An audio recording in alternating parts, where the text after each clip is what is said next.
Philip, wouldn't you? Why the hell is you talking to your ex, bro? Tell me something. Help me out. Help me out. Help me out. If a female divorced this dude, that's an ex. That's an ex-husband, ex-boyfriend. If that is not your child's father, you ain't got no reason talking to this dude.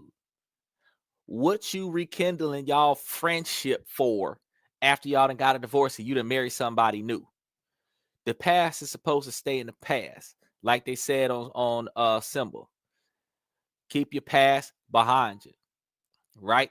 Now, another thing, the same thing I told y'all, I used this analogy quite a few times on the show before, is that once you finish bowling the frame and you strike out, bro, you're not trying to re-bowl that frame. You're moving on to the next frame. You ain't never going back. The relationships is not for mulligans. Once you get a divorce, the game is over. You done lost. So it's time for you to move on and try another round, try another game somewhere else. You got you a new husband.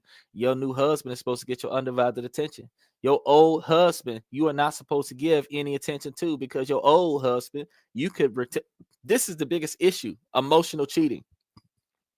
You could rekindle the emotional attachment that you had with your previous husband, which could lead you to an affair.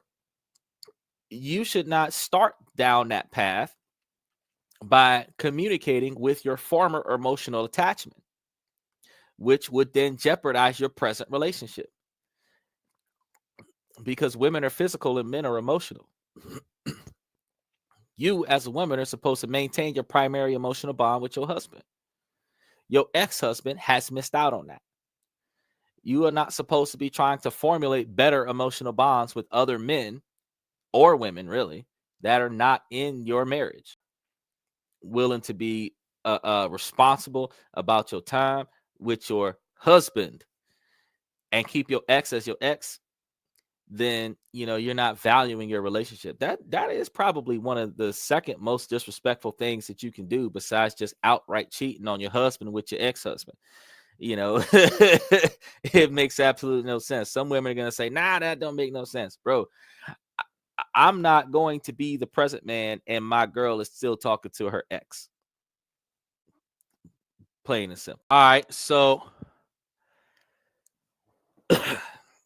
the first thing you're going to want to do, I'm going to tell you this right now. You're going to want to stand on your non-negotiable expectations for behavior.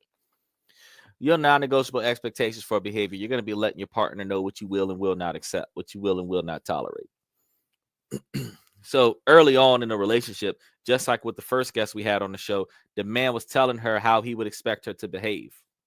She's not willing to behave that way, so she's going to block him and bail out on the relationship. That's fine.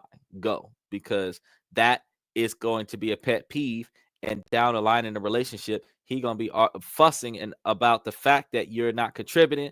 Then you're going to be, oh, you ain't never complained about it before, as an excuse, as opposed to just accepting the fact that, yeah, he's told you from day one, this is what he expected, and you're not meeting those expectations.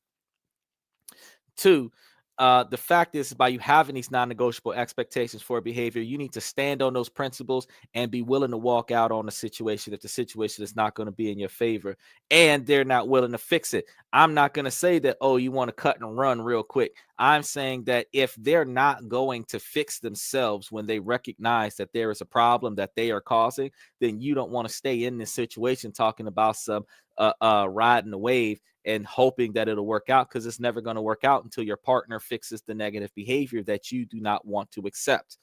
So if you're in a situation where you have a partner that is not willing to change, that's when you cut and run. The early on that you see them not respecting your expectations, the early on you want to remove them out of the situation so that you don't have the investment, whether it's the emotional investment or the financial investment in your partner, where she is not doing what she is supposed to do, and she is okay with that. If you are unhappy, you don't say nothing, that's your fault. If you are unhappy, you say something and give your partner enough time to change on that, that's fine. If your partner is trying to change and they're struggling because they don't know what you want, because all you said was, I'm unhappy, but you're not saying why, then that's also your fault. You cannot say that, your partner is going to know how to fix the situation. You guys are supposed to have open communication, the level of transparency.